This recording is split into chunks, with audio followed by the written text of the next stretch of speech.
Опозицијскиот лидер Зоран Заев ќе седне на обвинителна клупа, а премиерот Никола Груевски ќе биде клучен сведок. Денеска кривичниот суд објави дека целосно го прифаќа обвинението за случајот пуч и ги отфрли приговорите на адвокатите.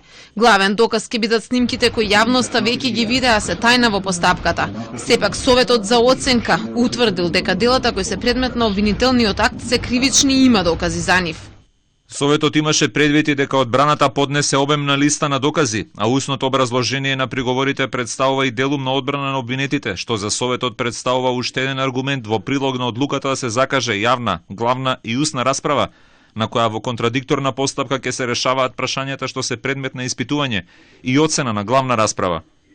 После ова останува само судот да одреди судија и термин кога ќе започне процесот во кој Заев и останатите обвинети ќе одговараат за неовластено снимање и насилство спрема највисоки државни органи.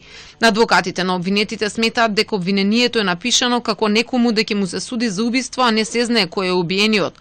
Основна нивна забелешка беше што во обвинението пишува дека се прислушкувани разговори, а никаде нема кои се тие разговори. Во обвинението, например, не е прецизирано за која странска држава, организација или лице што им служи се прибирани наводно тие податоци со намера да бидат предадени.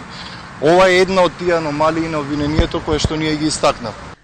Во случајот пуч, освен Заев кој е четврто обвинет, обвинети се и екстразузнавачот Зоран Верушевски, неговата сопруга, соработник на Заев во општина Струмица и вработен во МВР.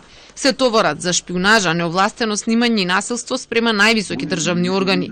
Во притвор се сите обвинети освен Заев. Одлуката доаѓа пред јавната расправа за обвинението против него за примање подкуп од бизнисмен во Струмица.